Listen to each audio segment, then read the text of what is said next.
What's up, everybody? It's Josh coming at you from Nerd Ventures Tower. We need to talk about the absolute craziness that is the end of Moon Knight Episode 4. This is a very bizarre twist that many folks have been teasing out for some time, as a lot of folks got to see this episode several weeks ago, I think up to 4 weeks ago, and they were all saying the same thing, like, wow, this is going to be absolute craziness, and, well, they were right. I'm going to do my best to explain what I think is going on in this episode, and I think it's going to lead into a very bizarre episode 5 as well, but this is all speculation and theory, somewhat based on some things that I've heard, and also, of course, the reference from the comic books, but let's get into it. Now, of course, this is a big homage to the Jeff Lemire comic book run with Moon Knight. In that run, Mark Spector finds himself in an insane asylum. And this asylum is eventually revealed to be inside the Overvoid and an illusion created by Khonshu himself. Khonshu trying to destroy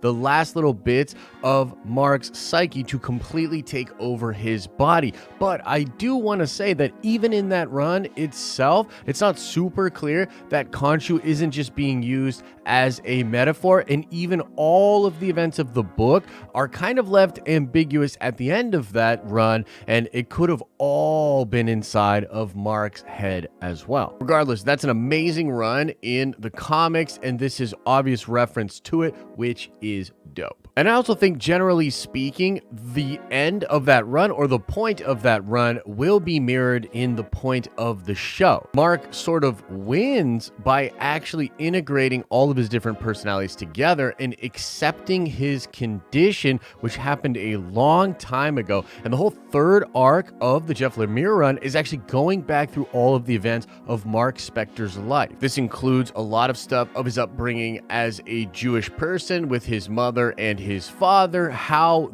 they look at his mental illness, which does start at a very young age, and how Khonshu kind of entered the picture early because of Mark's broken nature. But obviously it can't be a one-for-one for what happened in the books, because Khonshu is trapped in stone right now. He doesn't have any of his Moon Knight powers, and so there's no way that this is an illusion done by Khonshu. And instead, I think we've actually already seen what is actually going on here, and we've sort of had it teased out from episode 1. And it's this shot right here that did it for me. The way that all of those different lamps all go to the same direction, and there's things falling out in the hallway, and you can even hear sort of wood churning or cranking. It really immediately sounded like a boat to me. And we've even seen a large boat sailing over the sands in some of the prior Moon Knight trailers. I believe this boat is the boat of Anubis, the god of death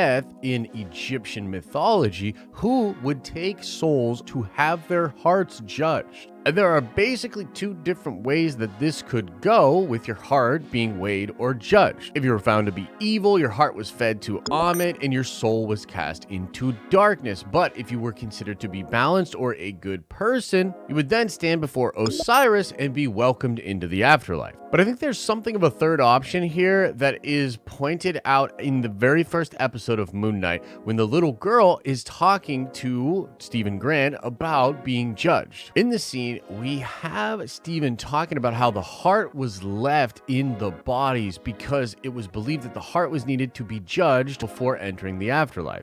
And weirdly enough, the girl asks Stephen Grant straight up, did it suck for you getting rejected from the field of reeds? And did it suck for you getting rejected from the field of reeds?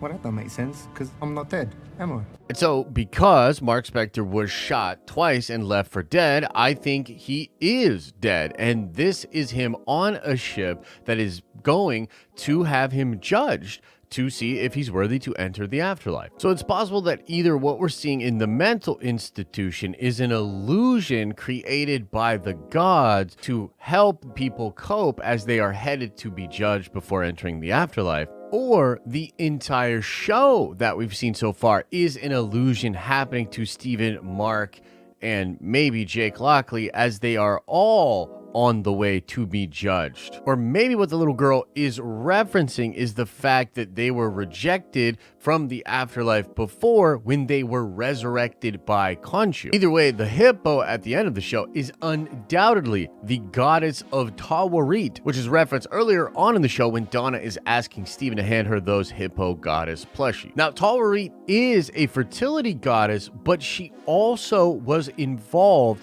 in playing a role in the rebirth of the dead. She's the goddess of childbirth. She also protects the sun as it rises and is involved in the rebirth of the dead. This goddess gives us the possibility of Mark and all of his other identities being resurrected, being brought back from the dead without the power of Khonshu. And so whether the whole show is an illusion or just this part right here, the mental institution, I do believe it is taking place on the ship or the boat of Anubis, and I believe they are on the way to be judged to enter the afterlife. And where I think this is all going has to do with the Jake Lockley character, who is teased again in this episode, being in that other sarcophagus within the mental institution. And I think this is all going to come together either through judging or going back in time to look at Mark Spector's past, because there are rumors that Mark Spector's father and mother were cast for the show, and a lot of the folks at Marvel Studios, when asked about Mark Spector's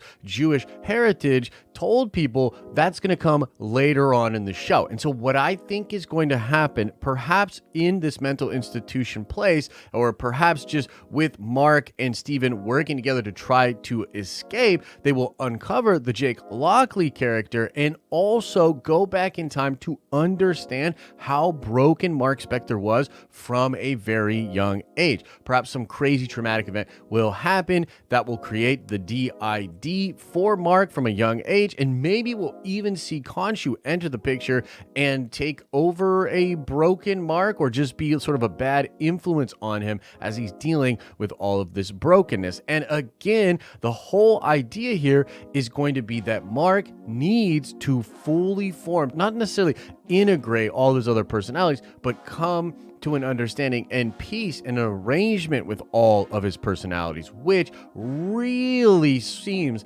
like a call to what happens in the Jeff Lemire run. Oscar Isaac and Ethan Hawke have also hinted at this happening. When asked about how heroic Moon Knight is or what's the best part of the show, they talk about how integrating or coming together or bringing balance or being healthy, is going to be what's the real heroic moment for the Mark Spector character. And I believe essentially this will take us down a path of Mark Spector being resurrected, us filling in the gaps of what actually happened with Layla's father, perhaps because of the Jake Lockley character. And so he's likely to integrate, come back to life, free Khonshu, regain the power of Moon Knight / Mr. Knight, and stop Harrow from resurrecting Ahmed. And perhaps we will leave the show having the Moon Knight character be out there in the world, have sort of a different take on life, maybe not be so bound to the will of Khonshu, and to have all of these different personalities working together. But either way, this was an insane episode, a really crazy show. I'm loving it. I'm super interested to see how it's all going to shake out in episodes 5 and episode 6, but that's kind of my theory